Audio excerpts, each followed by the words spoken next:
बिस्मिल्लाहिर्रहमानिर्रहीम अस्सलाम वालेकुम। मैं हूं तसव्वुर शहज़ाद और आप देख रहे हैं तसव्वुर शहज़ाद ऑफिशियल।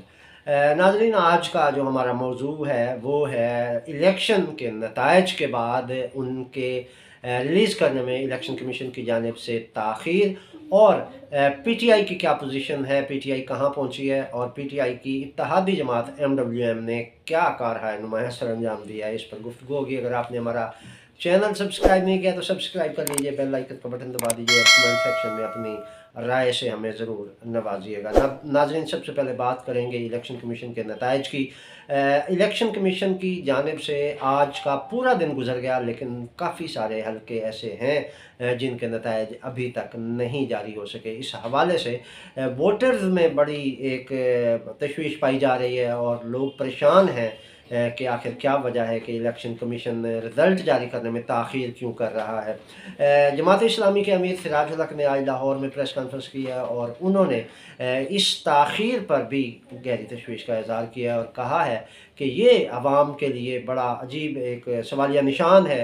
लोग बल्कि उन्होंने कहा कि ये वोटर की तौहीन है कि अभी तक नताइज ही जारी नहीं किए जा रहे और लोग शिद्दत से उनका इंतज़ार कर रहे हैं। ओवरऑल अगर हम पूरे मुल्क का जायज़ा लें तो पीपल्स पार्टी और नून लीग पीछे रह गई हैं और पाकिस्तान तहरीक इंसाफ ने मैदान मारा है और आज़ाद उम्मीदवार जो पीटीआई के हिमायत याफ्ता अरकान थे उन्होंने भारी अक्सरियत से कामयाबी हासिल की है। लेकिन वो कामयाबी इतनी नहीं बन सकी अभी तक के नताइज के मुताबिक कि पाकिस्तान तहरीक इंसाफ अपनी अलग हुकूमत बना सके। वैसे तो तमाम आज़ाद अगर उम्मीदवार अगर मिल जाते हैं और बग़ैर किसी पार्टी की एफिलिएशन से अगर उनके 266 की असम्बली में अगर उनके पास 134 अरकान की पोजीशन बनती है, उनके पास 134 अरकान बनते हैं, तो ये आज़ाद अरकान बग़ैर किसी सियासी पार्टी के अपना वज़ीर आज़म बना सकते हैं। मगर आज तक पाकिस्तान में कभी ऐसे हुआ नहीं है कि आज़ाद उम्मीदवारों ने अपना वज़ीर आज़म बनाया हो। वैसे कानून में इसकी कोई कदगन नहीं है। कानून इस चीज़ की इजाज़त देता है कि जब आपके पास 134 नशिस्तें पूरी हो गई हैं तो आप इस पोजीशन में हैं कि आप अपनी हुकूमत बना सकते हैं। अब जो सूरत हाल है इसमें तमाम जमातें जो हैं वो सरतोड़ कोशिश कर रही हैं कि वो अपना वज़ीर आज़म बनाएँ और उसके लिए जोड़ तोड़ और ख़रीद व फ़रोख्त का सिलसिला शुरू हो चुका है। रेट लग रहे हैं, आज़ाद उम्मीदवारों को साथ मिलाने की कोशिश की जा रही है और मराहत का ऐलान किया जा रहा है। अब तक की जो गैर मुसद्दक़ा इतलात हैं वो ये हैं कि इमरान खान के साथ अहम शख्सियात की मुलाकातें जारी हैं। अडयाला जेल में इस वक्त कुछ अहम शख्सियात पहुंची हुई हैं। सोशल मीडिया पर वायरल होने वाली कुछ खबरों में ये बताया जा रहा है कि joint chief of army staff वहाँ पहुंचे हुए हैं, शमशाद साहब। इसके अलावा सदर ममलिकत और पीटीआई के चेयरमैन गौहर, बैरिस्टर गौहर और उनके साथ मरवत साहब भी।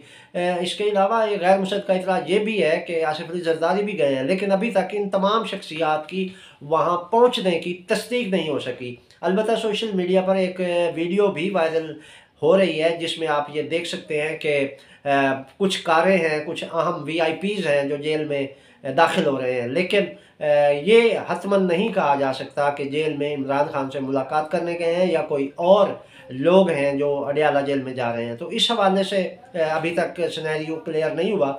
जैसे ही क्लियर होता है हम आपको इस हवाले से ज़रूर आगाह करेंगे। इसके अलावा लाहौर में मियाँ नवाज़ शरीफ, मरीम नवाज़, हमज़ा शहबाज और अता तारड़ की कामयाबी को चैलेंज कर दिया गया है। हाई कोर्ट से रुजू किया है क्योंकि ये कहा जा रहा है कि मियाँ नवाज़ शरीफ ने जो उनके खिलाफ पीटीआई की रहनुमा डॉक्टर यास्मीन राशिद, उनके खिलाफ जो इलेक्शन में कामयाबी हासिल की है ये 2 नंबरी की गई है। इसमें डॉक्टर यास्मीन राशिद के वोट गायब किए गए हैं और इमरान खान की जो हमशीरा हैं उन्होंने दावा किया है कि फार्म 45 से उनके पास 150 के करीब यानी उम्मीदवार वो जीत चुके हैं, 150 के करीब सीटें ले चुके हैं और वो कह रहे हैं कि हमारा मैंडेट चोरी किया जा रहा है जो हम किसी सूरत भी चोरी नहीं करने देंगे। अब नवाज शरीफ की जो डॉक्टर यास्मीन राशिद के खिलाफ कामयाबी है इसको चैलेंज किया गया, मरीम नवाज़ की कामयाबी को चैलेंज किया गया। इसके अलावा हमज़ा शहबाज की कामयाबी को पीटीआई के रहनुमा आलिया हमज़ा ने चैलेंज किया है लाहौर हाई कोर्ट में। इसी तरह अता तारड़ की कामयाबी को भी धांधली करार दिया गया है और उसके खिलाफ भी लाहौर हाई कोर्ट में एक रिट दायर कर दी गई है, जिसके बाद अदालत आलिया ने इनसे आरओ से जो है वो रिपोर्ट्स तलब कर ली हैं और देखते हैं कि ये सीटें इनके पास बरकरार रहती हैं या फिर एक फ़िज़ा ऐसी बनती है कि जिसमें एकदम तब्दीली आती है, लोटा घूम जाता है, और वो तब्दीली क्या होगी ये आने वाले दिनों में पता चल जाएगा। इसके अलावा एक ऐसी हवा बन गई है जो पीटीआई के हक़ में जा रही है। उसमें आप देखें कि आज शेख रशीद ने ज़मानत के लिए दरख्वास्त दायर की थी, उनकी उसी वक्त ज़मानत भी कबूल हो गई और उनका रोबकार भी जारी हो गई उनकी, जो कि शाम को जारी होती है अदालती कवानीन के मुताबिक, और शाम को जेल में पहुंचाई जाती है। लेकिन शेख रशीद की रोबकार को भी पर लग गए और वो फौरी तौर पर जेल में पहुंचा दी गई, और दोपहर के औकात में शेख रशीद को रिहा भी कर दिया गया। तो ये जो तेज़ी आई है इंसाफ की फराहमी में, ये भी बहुत बड़ा इशारा है कि अदलिया का जो एकदम ये माहौल बन रहा है उसमें कुछ पीटीआई के हवाले से ठंडी हवाएं मुतवक्के हैं। तो इस हवाले से नाज़रीन, अब हमने पहले भी कहा था कि एस्टेब्लिशमेंट रब्ता करेगी, और हमारे बाज़ ज़राए जो हमारे मुवक्किलात हैं उन्होंने भी बड़ी अहम खबरें दी हैं, और उन्होंने कहा है कि जीएचक्यू से भी एक वफ़द इमरान खान से मिलेगा। अब ये तो हमें कल ही पता चल गया था 8 फरवरी की सुबह कि जीएचक्यू में ये चीज़ें डिस्कस हो रही हैं, हमारे मुवक्किलात ने ये बताया।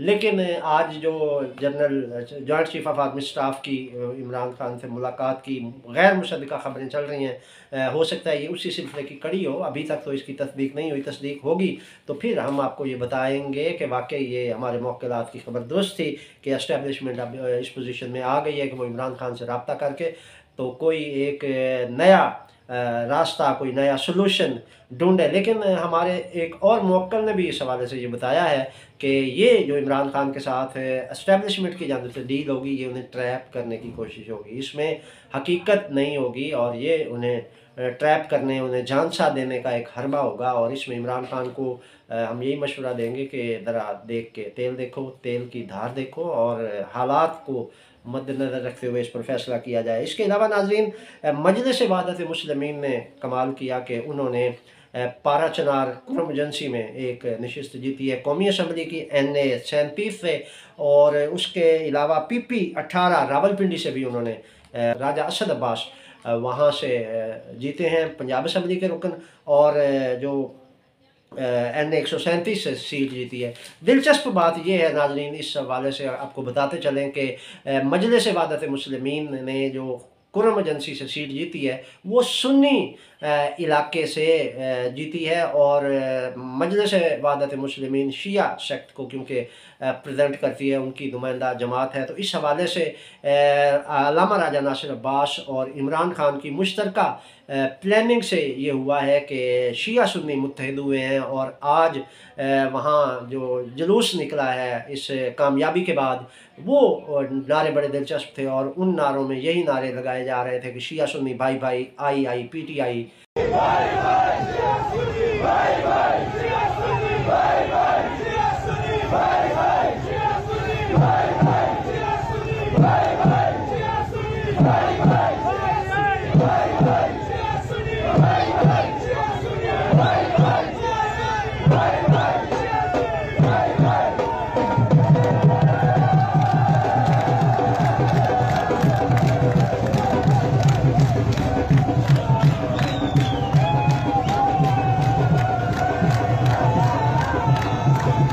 तो यूँ इमरान खान की इस पॉलिसी से कि जब उन्होंने तमाम अपने मुख्तलिफ मकातब फ़िक्र के लोगों को एक प्लेटफार्म पर जमा किया, उन्होंने वहदत को फ़रोग़ दिया। और अगर हम माजी की हुकूमतों का जायज़ा लें तो ऐसा बहुत सारे वाक़यात मिलते हैं जिनमें माजी की हुकूमतों ने फ़िरका वारियत को प्रमोट करने की कोशिश की, फ़िरका वारियत को हवा दी, और उनसे फिर अपने नताइज और मफादात हासिल किए। लेकिन इमरान खान की ये पॉलिसी एक अच्छी है, और मुस्तक़बिल के लिए ये बड़ा अच्छा पैगाम है कि वो वहदत को फ़रोग़ देते हुए आगे बढ़ रहे हैं। और पहली बार किसी मुकाम पर शिया और सुन्नी ने मिलकर अपना एक नुमाइंदा मुंतखब किया है, और हम तवक्को करते हैं कि MWM के ये कुरम एजेंसी से मुंतखब होने वाले नुमाइंदे पार्लियामेंट में इत्तेहाद, वहदत और भाईचारे के फ़रोग़ के लिए अपना किरदार अदा करेंगे।